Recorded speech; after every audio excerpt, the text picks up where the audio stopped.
foto video sehari aja mas, gimana, bisa nggak? Masa kita bilang nggak bisa? Bisa. Mas, fotoin saya dong mas, fotoin kelinci saya. Berapa? 10 juta untuk 2 foto.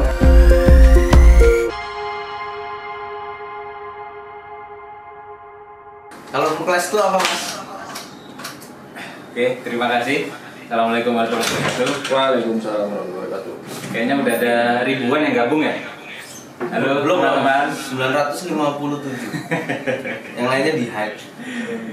Terima kasih udah pada kumpul. Jadi ini perdana ya, kelas pertama. Jadi mungkin banyak coba-cobanya. Tadi Mas Boim udah bilang, aku lihat kepean dulu nih. Kepean.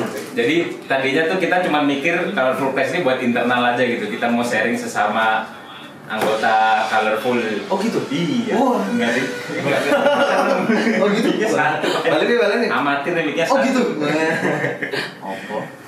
Tapi karena kalau cuma buat internal doang, mungkin pahalanya dikit. Oh pahalanya Nah, dikit. sekalian lah. Karena ilmu itu harus dibagi-bagi ya. Nah, Karena itu adalah suatu amal jariah. Amal jariah yang bakal kita tuai nanti.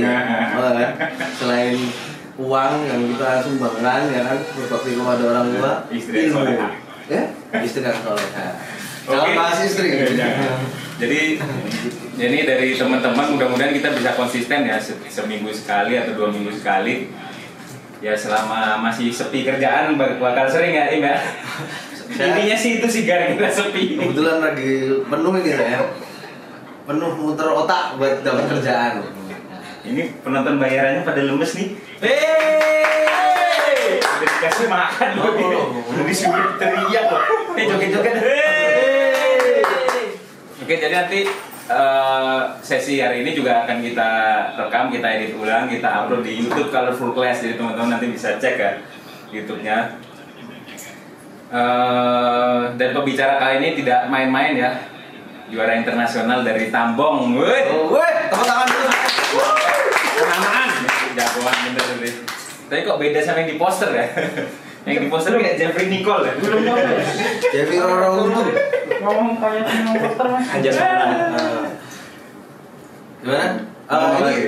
Enggak mau nanya. Siapa tadi yang ngomong pertama? Apri Senanda. Oh, Abri Isnanto. Ya, mantap. Itu salah satu putra kebanggaan Kota Klaten. Mantap lah pokoknya. Fotonya tuh amazing, incredible, and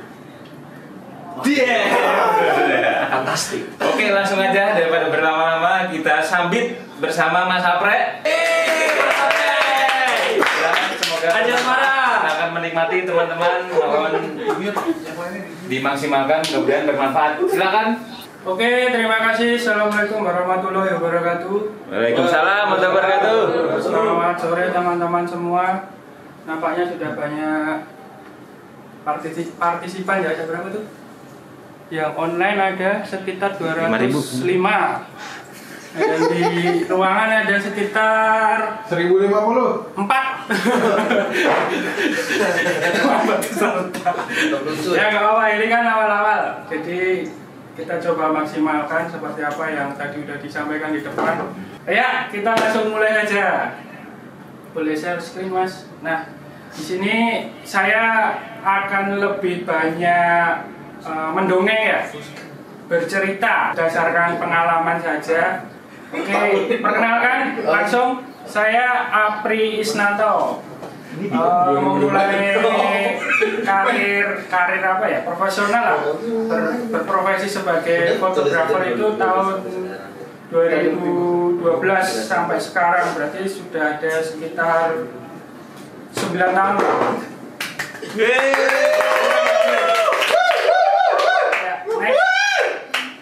Ya, ini tahun pertama project saya. Dulu saya sempat kayak di full time sebuah distro di Jogja. Oke, di tahun selanjutnya saya bergabung dengan salah satu vendor buku tahunan di Jogja yang lumayan punya nama lah, namanya Colorful Creasia.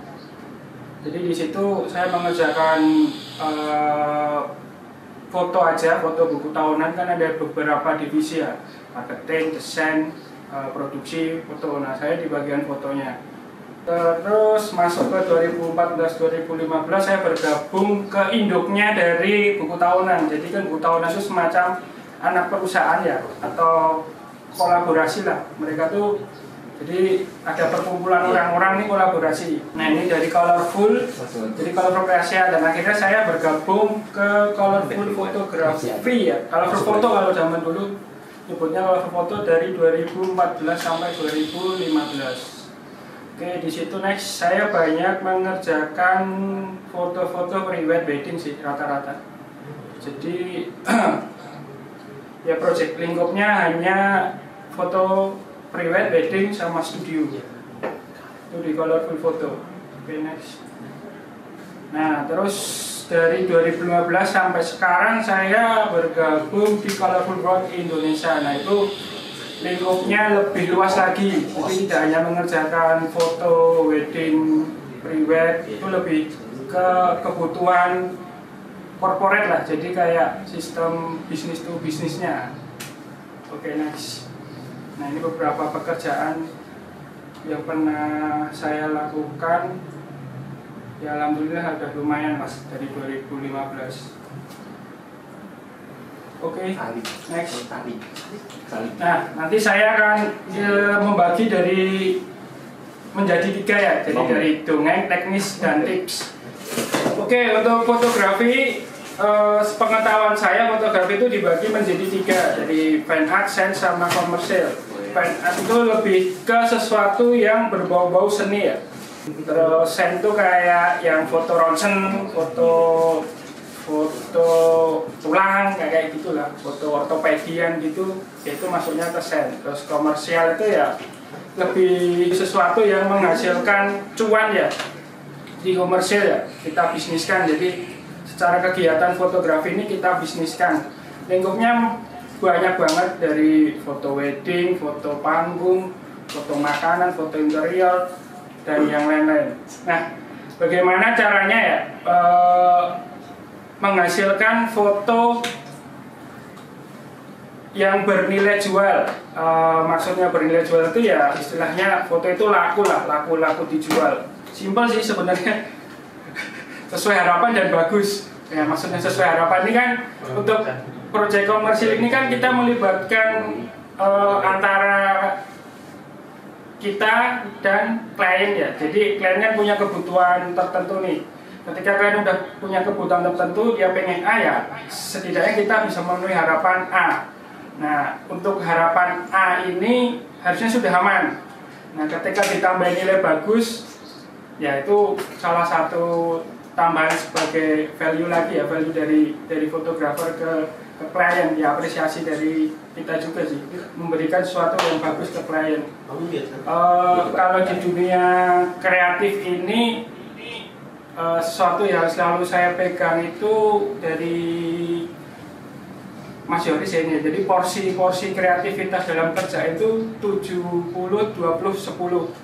Jadi 70 itu kita memenuhi sesuai harapan kliennya dulu ya. Jadi ketika klien pengen ayam goreng ya kita kasih ayam goreng dulu aja. Jadi ketika dia udah dapat ayam goreng ya udah aman. Terus 20-nya ya kita sedikit permanis lah. Ayam goreng mungkin kita kasih topping keju mungkin. Nah setelah kita kasih topping keju ya terus kita bungkus dengan sesuatu yang lebih gila lagi, dalam artian yang 10% tadi. Kita bungkus pakai kain mungkin, jadi biar sesuatu tuh jadi lebih menarik lah. Jadi kan itu ekspektasi bagus ya. Jadi 70-nya aman, 30% itu dibagi 2 buat penentu sesuatu yang bagusnya.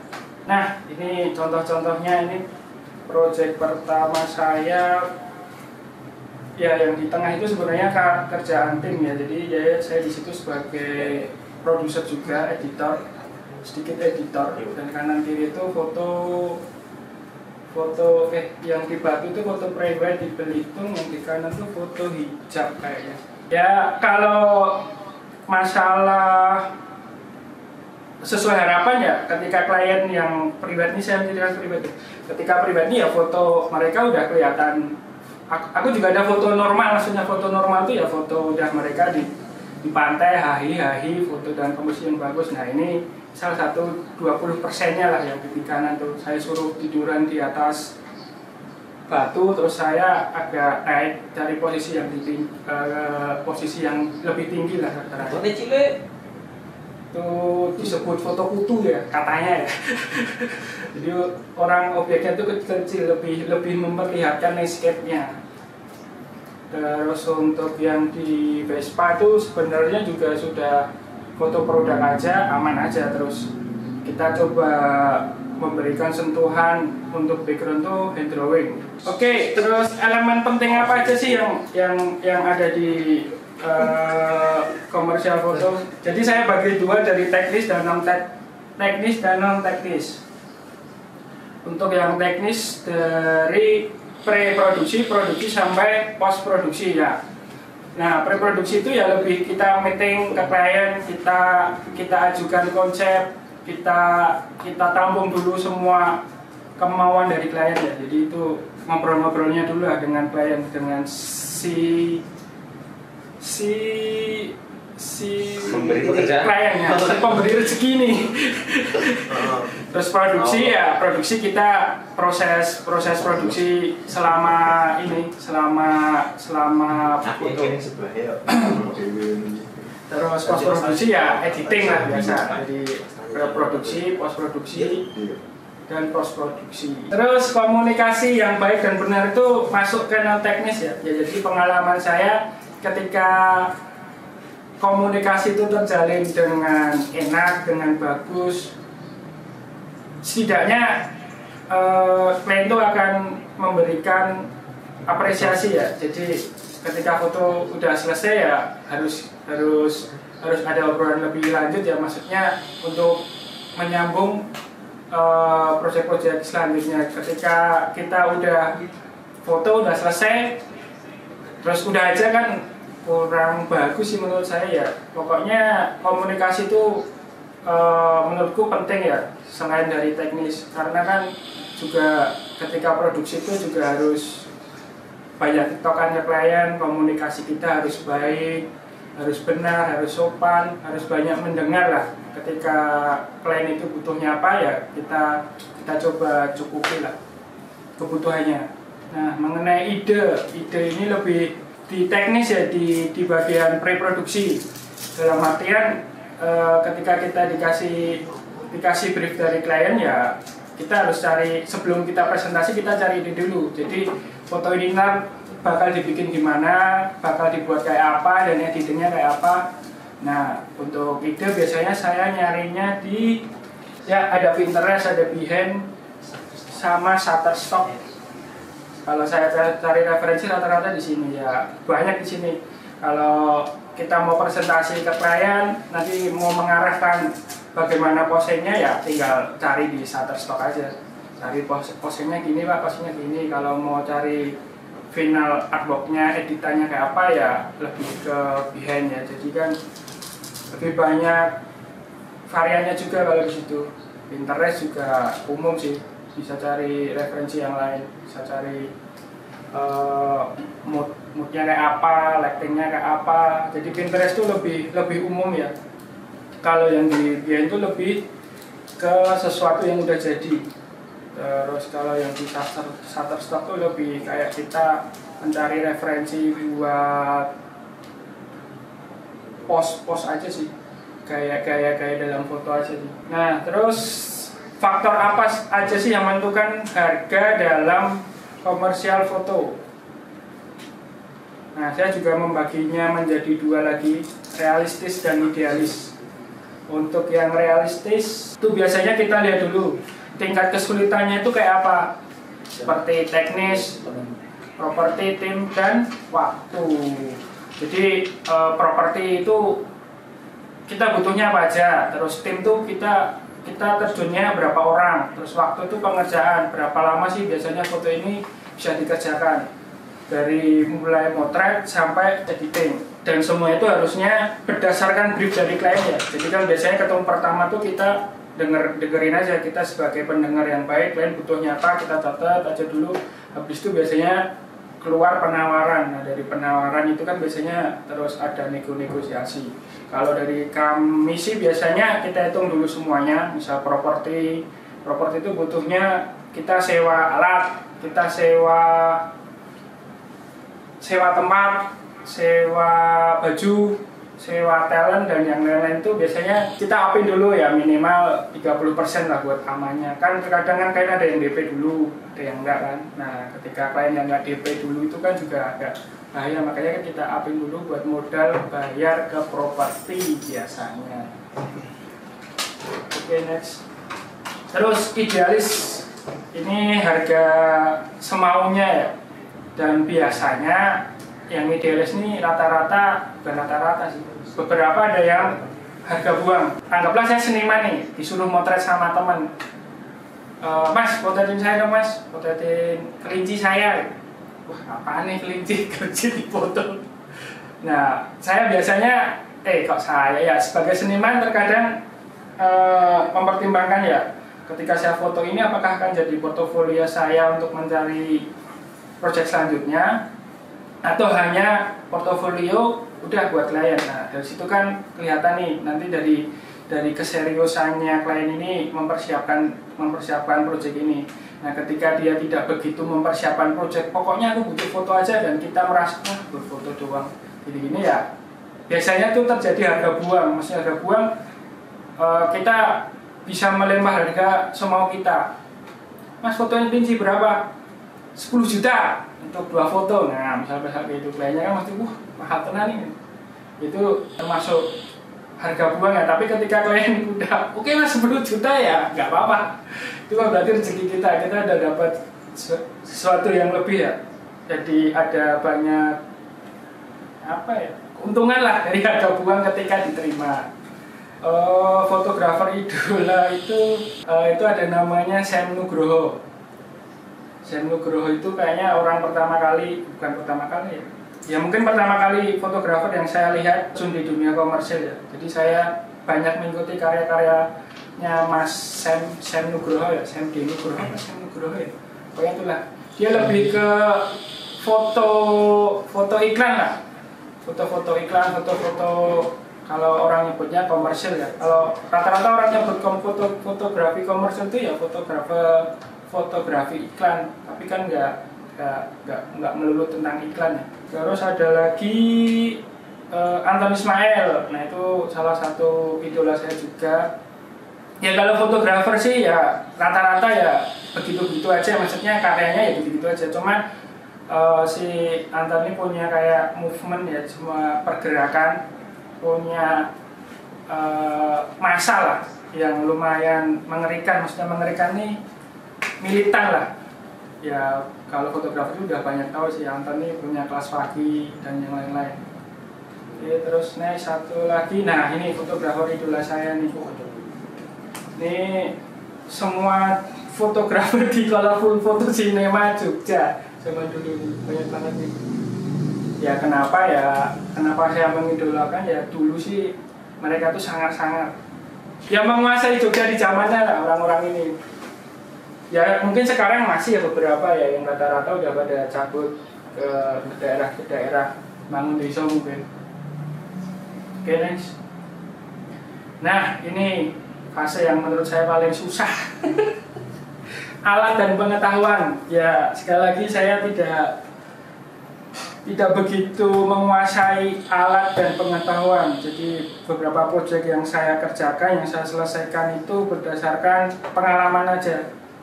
Jadi kalau ngomongin alat dan pengetahuan ya itu bisa dipelajari bareng-bareng lah. Kebetulan kalau saya dalam berprojek fotografi komersil untuk saat ini masih menggunakan Canon ya, kalau sebut merek ya. Kenapa ya? Karena punyanya itu aja sih, dan familiar dengan itu. Mungkin kalau dicari ya, kalau dikasih kamera yang lain ya bisa-bisa aja sih, tapi lebih senang aja sih pakai kamera itu ya. Kalau kamera kan basicnya dibagi menjadi beberapa ya. Nah, dibagi menjadi beberapa itu karena ada faktor. Nah, faktornya itu adalah sensor, bisa dilihat di screen share-nya, ada full frame, APS-C, micro four thread dan yang lain-lain. Nah itu bisa dipelajari teman-teman sendiri lah, yang saya kalau mau menyampaikan juga kurang paham sih. Intinya kalau dari saya dikasih alat apapun saya siap berangkat.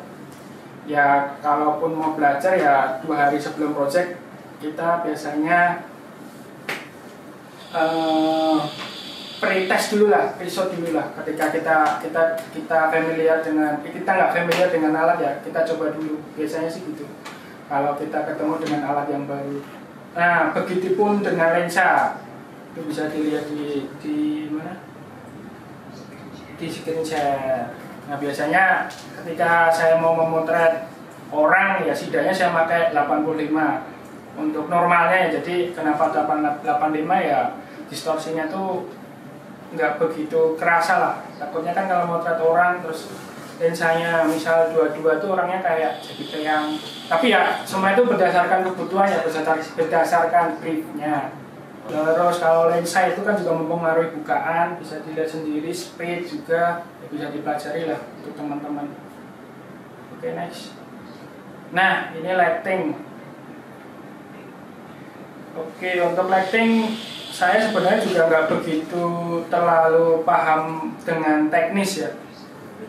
Biasanya saya melihat kebutuhan aja, dalam arti kebutuhan ya lihat kondisional aja. Ketika kita briefnya membutuhkan 2 lampu, kita bisa 2 lampu. Ketika kita membutuhkan 3 lampu ya kita 3 lampu.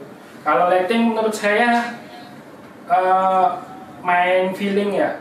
Jadi kita ketika mendapat brief, mendapat sebuah foto, ya kita bisa lihat tuh, ini lighting tuh datang dari mana, butuh berapa lighting, butuh berapa penampang pembantu lainnya, equipment lighting yang lainnya. Bisa dilihat dari screen share.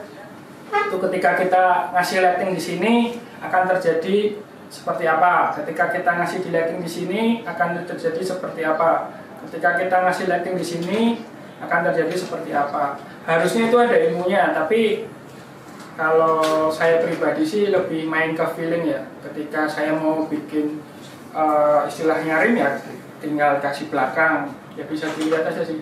Kan itu sesuatu yang istilahnya nampak ya, jadi bisa dilihat.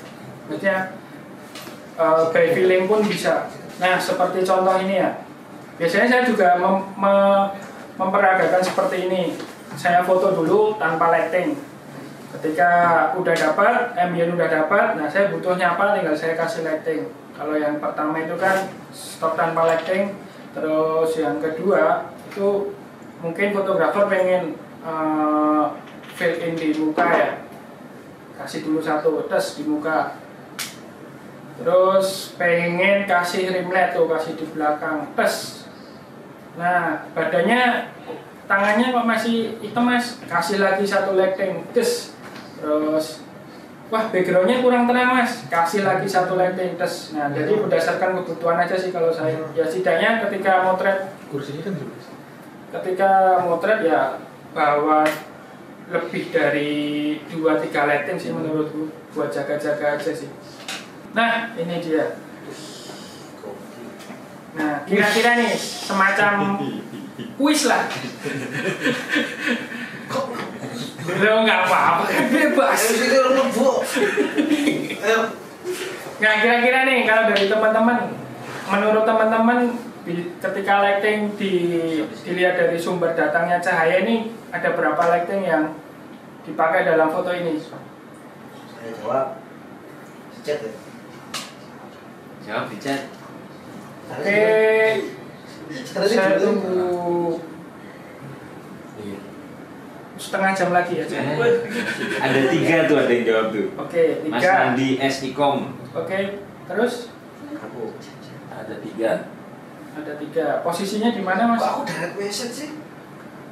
Di operatornya di onin tuh speakernya, mic-nya si Nandi. dia malah message aku. Oke. Nandi tadi yang jawab. Nanti aku. Nandi. Oke, ini foto kemarin ya? Ya iseng-iseng aja sih kemarin. Sekalian minta foto ya sekalian aja. Lighting bro itu lighting lighting nggak bisa. Oke. Nggak bisa. Udah ada yang jawab belum? Gak ada yang jawab ya?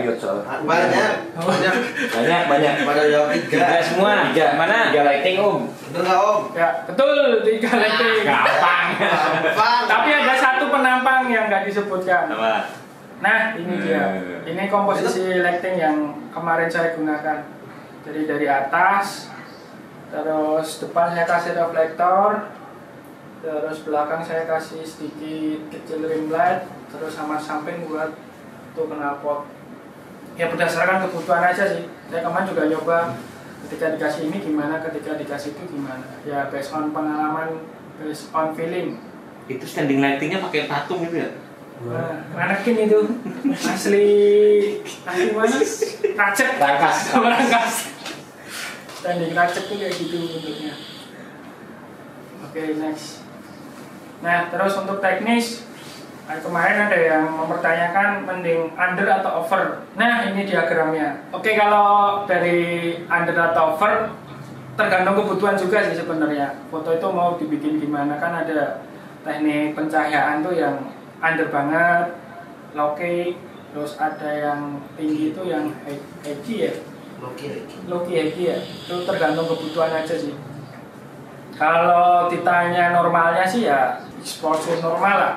Dari normal kan biasanya kita bisa olah mau dibikin gimana ya.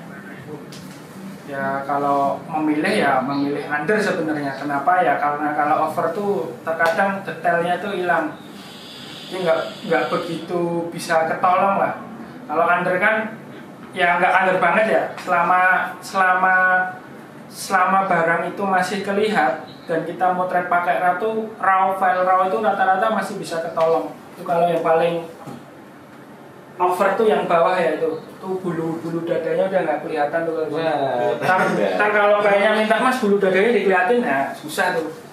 Kalau under ya jangan terlalu under sih. Ya amannya sih normal sih. Nah ini ada juga yang nanya properti unik. Ya properti unik bisa dilihat di Pinterest. Ya rata-rata kenapa memakai properti unik ya sekali lagi mungkin si fotografer eksperimen ya. Ketika udah dapat foto aman terus dia merasa gatel, wah kok fotonya standar-standar aja sih, standar-standar aja nih.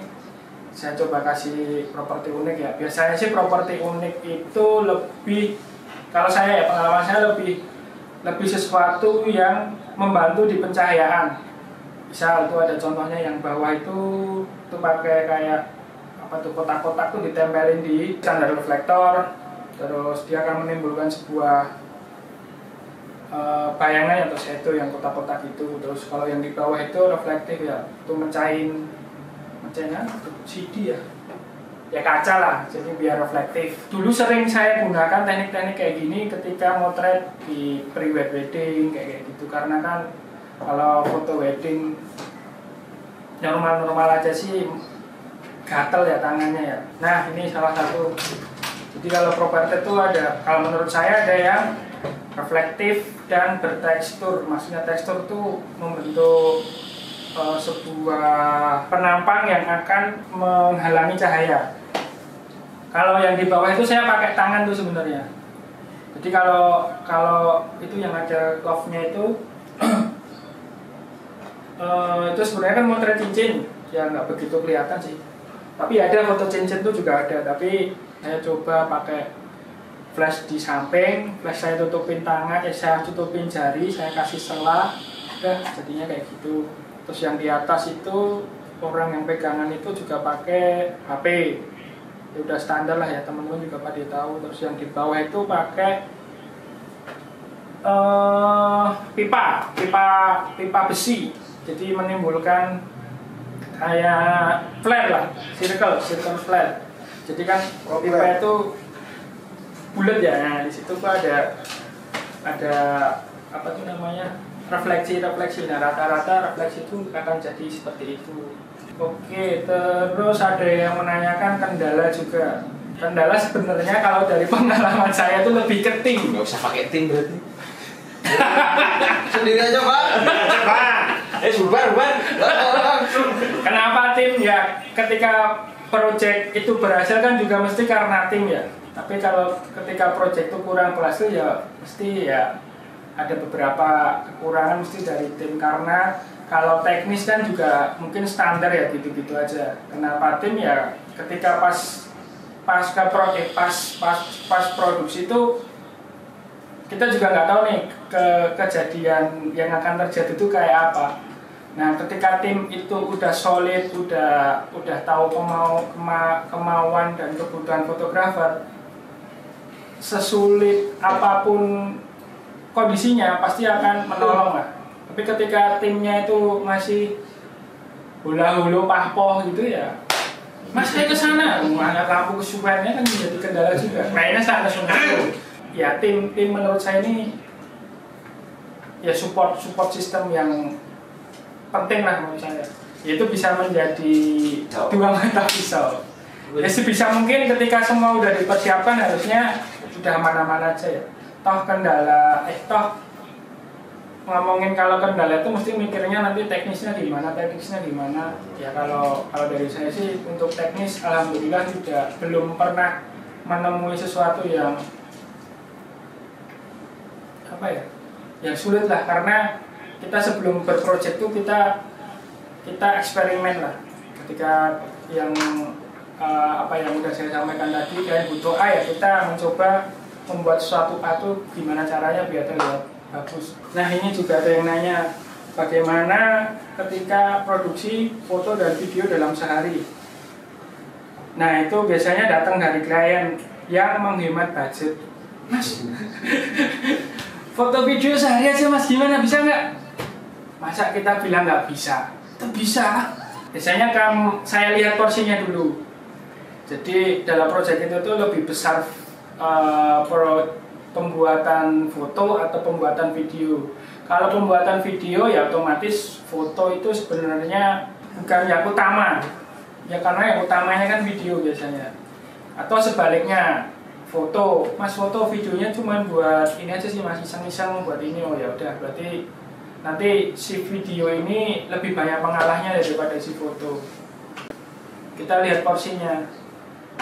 Kalau teknisnya sih ya ketika yang utama itu video, fotografer tuh biasanya harus siap dulu ngikutin si videografernya. Ketika udah ada jeda, nah pas ngikutin tuh biasanya kan udah mikir tuh fotografer, nanti tak bikin gini, alur lightingnya ngikutin video, tinggal jepret, paling komposnya nggak begitu ribet sih. Nah itu beberapa pekerjaan yang pernah kami kerjakan merangkap ya, jadi sehari itu bisa foto, bisa video. Kalau yang kanan atas anak kecil itu pembuatan profil dari MLab itu museumnya PLN. Itu juga sama, kasusnya lebih banyak porsi videonya. Jadi untuk foto tuh lebih candid lah, istilahnya sembunyi-sembunyi lah. Ketika pun ada sesi nggak begitu banyak. Terus equil, kita ngerjain profilnya, fotonya juga sebenarnya colong-colongan nggak sih? Nggak tahu ya. Ya sedikit di direct sih kalau untuk foto, karena emang kebutuhannya sepertinya sama timbang. Kalau untuk yang satu itu sebelah kanan itu contoh dari proyek kami foto video dalam sehari di salah satu BUMN yang bergerak di logistik ya. Kalau dari fotonya sih ngikutin alur videonya dia. Terus yang bawah itu dari Sojoy. Itu juga sama, rata-rata kita porsinya lebih besar ke video. Untuk foto pun terkadang tipis-tipis lah, daripada nggak foto sama sekali ya. Biasanya kita tawarin tapi dengan budget yang nggak full harga biasanya. 80% lah biasanya, 80-90 nggak 100%. Ya kadang 99 sama aja.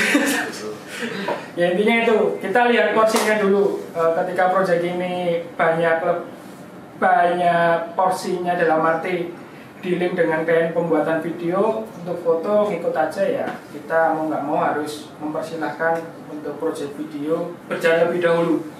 Nah untuk foto yang ngikutin aja, fotografer harus aktif, lihat pergerakan dari videografer. Nah ini dia, ada yang bertanya bagaimana ketika saya berada di posisi pemula. Bagaimana Mas Cici? Oh bukan pemula ya? tidur ngantuk gitu loh. Bukan di Sawangan. Oh sama. Oke next. Kalau saya sih lebih mementingkan passion ya. Kenapa passion ya? Banyak orang yang ketika udah passion itu akan mengerjakan segala sesuatunya itu dari hati ya, beneran lah dia ngerjain. Kalau contoh di sini Mas Boim ya, dia kan passionnya di volley ya. Sepak takraw. Ya dia main sepak takraw dibayar nggak dibayar berangkat dia. Sekarang udah bisa. Udah. Kalau dibayar doang. Ya, salah satu insan di sini itu ada, kalau yang ngomong passion ya Mas Boim, Mas Is itu passionnya di gambar, di manual drawing lah. Lihat, bisa lihat nanti Instagramnya Dwiki Andreas sama Mas apa? Mikro Mas Is. Lagi gimbal rambut Itu passionnya di gambar ya. Ketika udah passion dia pasti akan mengerjakan segala sesuatunya tuh nggak asal lah, penuh banyak pertimbangan ya. Karena menurut dia ya apa yang dia bikin tuh ya akan mencerminkan dia mungkin ya. Jadi ketika udah passion tuh setidaknya akan dilakukan bersungguh-sungguh. Terus disiplin itu juga sesuatu yang harga mati lah. Ketika kalian sebagai fotografer ya harus sering-sering motret, harus disiplin. Belajar lah katanya kan disiplin itu banyak ya. Nah komponen disiplin itu ada konsisten dan persisten. Konsisten itu lebih ke sesuatu kegiatan kita lah, motret, terus upload, terus explore kayak gitu. Kalau persisten ya lebih ke daya kita, semangat kita, mental kita lah. Ya jadi disiplin tuh harus konsisten dan persisten ya. Kalau nggak disiplin mah ya wis nggak bakal jadi apa-apa. Next. Apresiasi. Nah ini ada salah satu video yang menurut saya lumayan bagus. Semoga tercerahkan.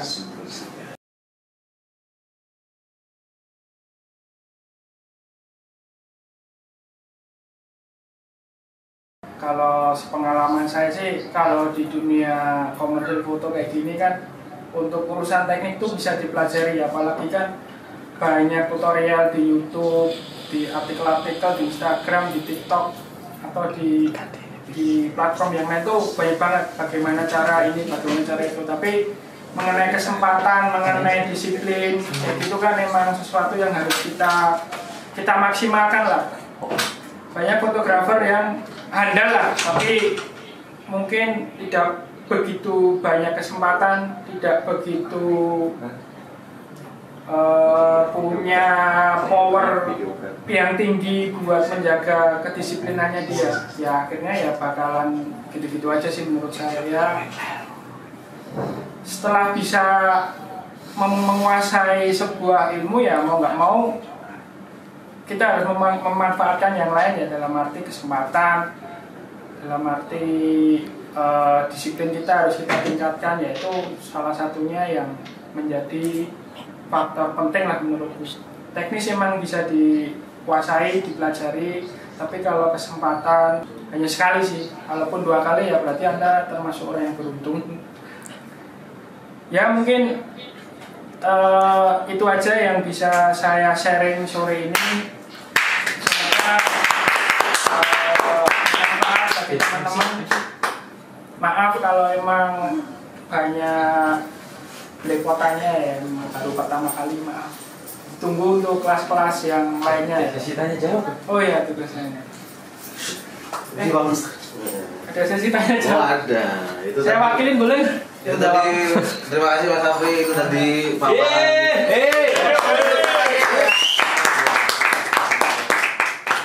Aku mau saru terus ya. Bisa singkot-singkot barang. Mas Afri, buat teman-teman ada yang mau nanya kah? Buka mic. Kalau nggak ada, Mas Afri mau ada pertanyaan? Nggak Nggak ada. Siapa yang mau nanya? Ada. Silakan. Kalau nggak ada dong. Masa enggak? Mas Afri? Udah lama. Posisi kayak gini. Saya simpulkan tadi itu, menurut Mas Afri itu salah satu kendala fotografer tidak berkembang adalah teman-temannya. Loh iya lingkungan. Oh, lingkungan. Kan mempengaruhi. Oh, gitu. Coba ada profesinya apa? Sekarang, Ya. kalau sekarang masih petani. Nah, petani kalau hidup di laut, apakah Anda akan jadi petani? Bisa, Pak? Petani rumput laut. Tadi ada pertanyaan dari kawan Itu saya. depan juga, Mas. Online tadi ya dari Mas Nicholas dari Ungaran. Pertanyaannya adalah kalau untuk mengambil shot-shot tertentu, apakah merek kamera itu berpengaruh? Contohnya apa? Contohnya misalnya kamu mau motret mobil, kalau enggak motret landscape.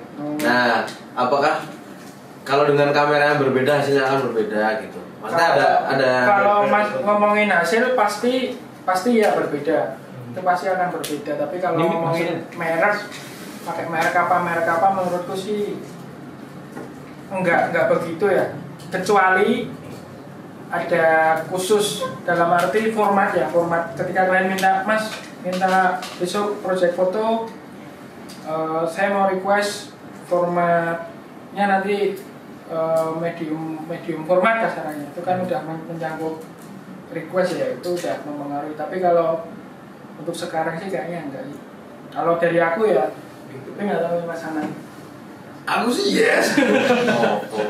Mas tanya Mas, Ya. itu kendala kok cuma tim doang, emang tim nyusahin ya? Nah tadi saya udah nanya. Tadi dia udah jawab. Kendaraan bermotor. Enggak, silakan Mas. Apakah kendala cuma tim doang atau apa lagi ada lagi? Memang bener ya, tim yang lambat itu bisa memperkeruh pekerjaan. Kalau menurut saya ya, pengalaman saya kalau timnya memang rada pahpoh gitu, mempengaruhi mood juga selain pekerjaan ya. Mempengaruhi mood. Misalnya ada salah satu orang moodnya terpengaruhi, akan berpengaruh ke yang lain juga. Iya nggak sih? Salah satu dia itu termasuk seperti apa ya? Jarum dalam jerami ya? Iya. Jerami dan jarum. Nggak tahu. Gimana tolong jawab? Ada kendala lain nggak? Selain tim? Maksudnya kenapa kok tim gitu? Tim Kenapa tim doang? Ya kita kan bekerja berdasarkan tim ya, maksudku nggak mungkin kan saya mau trade komisaris berangkat sendiri, kan kita melibatkan tim.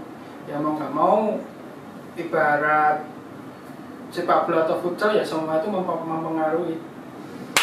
Gitu. Teamwork.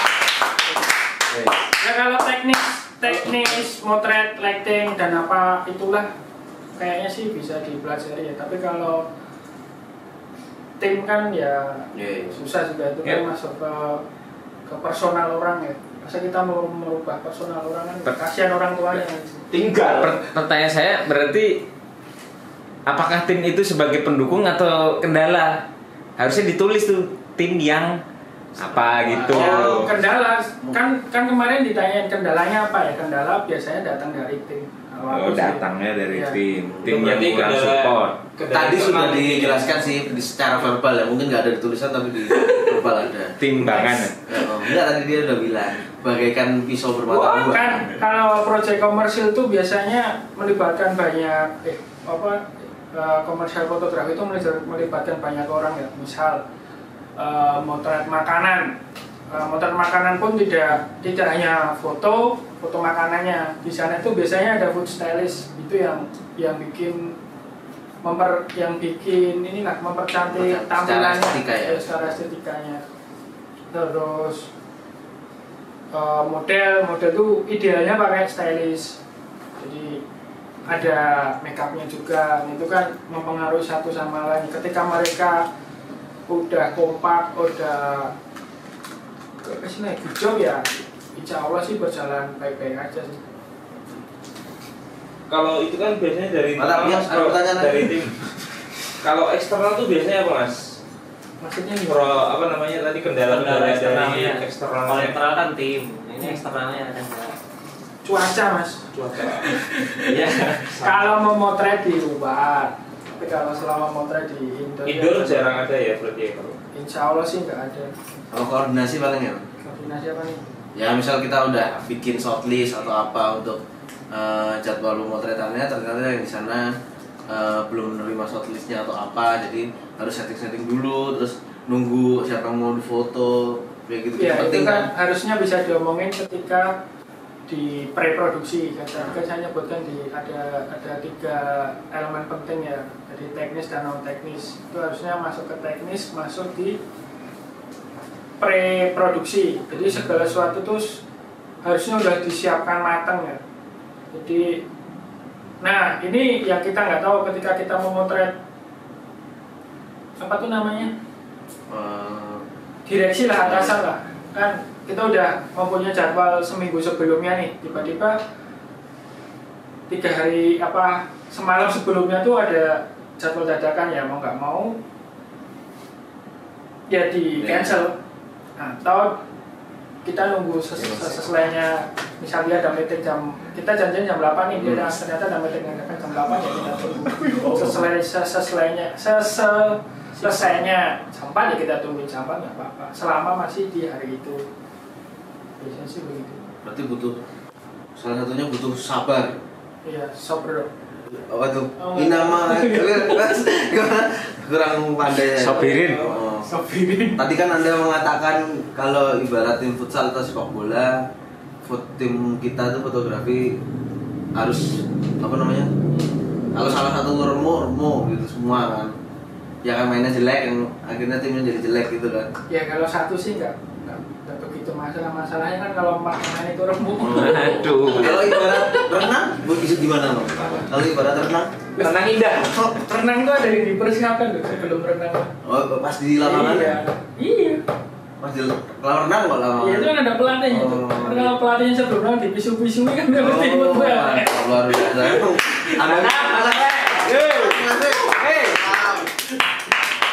Ada lagi pertanyaan? Yang terakhir kalau ada yang mau nanya. Kalau enggak saya mau langsung ke kuis aja. Wah, kuis. Ada kuis ya? Ada. Hadiahnya apa? Hadiahnya apa bang? Enggak ada. Enggak ada nih. Hah? Malah lawak bang. Jadi stand up. Dah. Ya udah, saya akhiri aja ya. Bibir dikulum. Sambil makan jamur. Asal